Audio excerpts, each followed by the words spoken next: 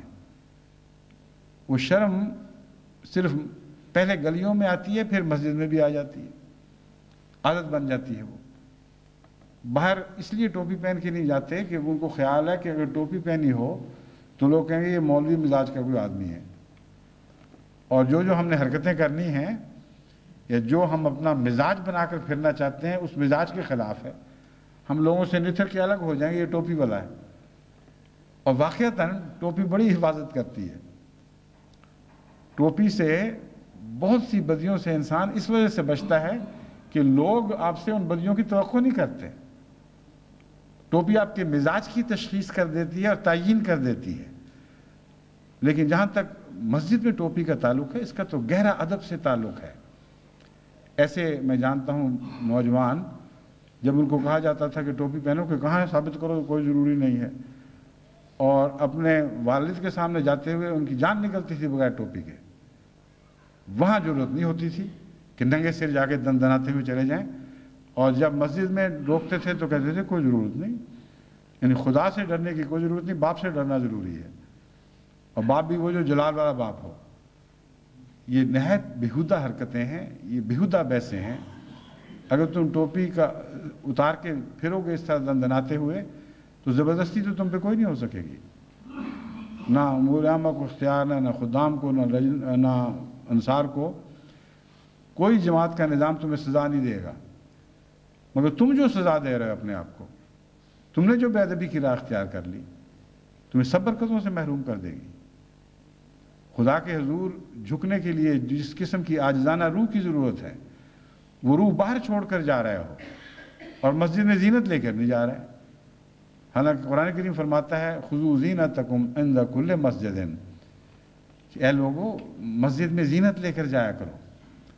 مسجد کی سب سے بڑی زینت تقوی ہے، ادب ہے، حیا ہے، اور ٹوپی کا سر سے اترنا اس زینت کے بالکل برخلاف اور مخالفانہ رو ہے۔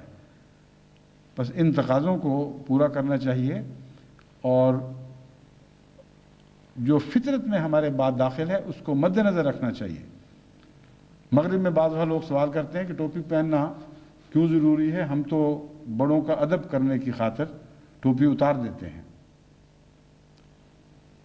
چنانچہ یہ واقعہ درست ہے، یہاں رواج ہے جج کے سامنے جائیں تو جج ٹوپی پہنتا ہے اور جو حاضر ہونے والے ہیں ان کو ٹوپی اتارنی پڑتی ہے۔ انگریزی محاورہ ہے ہیٹس آف ٹو یو، تو ادب میں ہم ہیٹس اتارتے ہیں، لیکن ٹوپی وقار کا نشان ضرور سمجھتے ہیں۔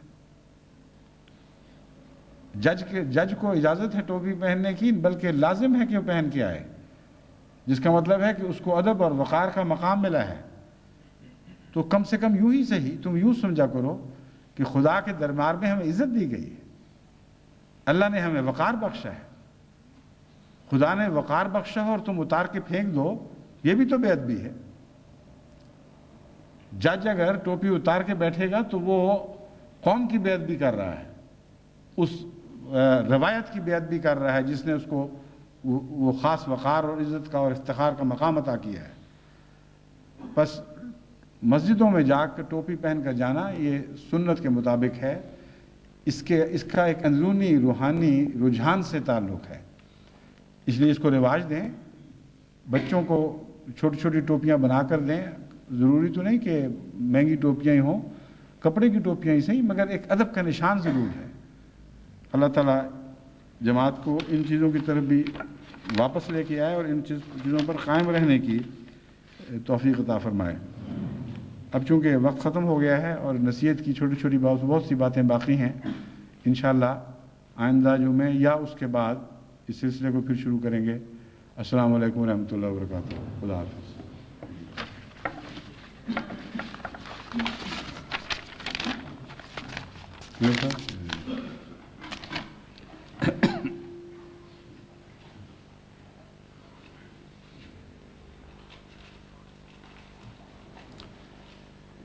الحمد للہ نحمده ونستعینه ونستغفره ونؤمن به ونتوکل علیہ ونعوذ باللہ من شرور انفسنا ومن سیئات اعمالنا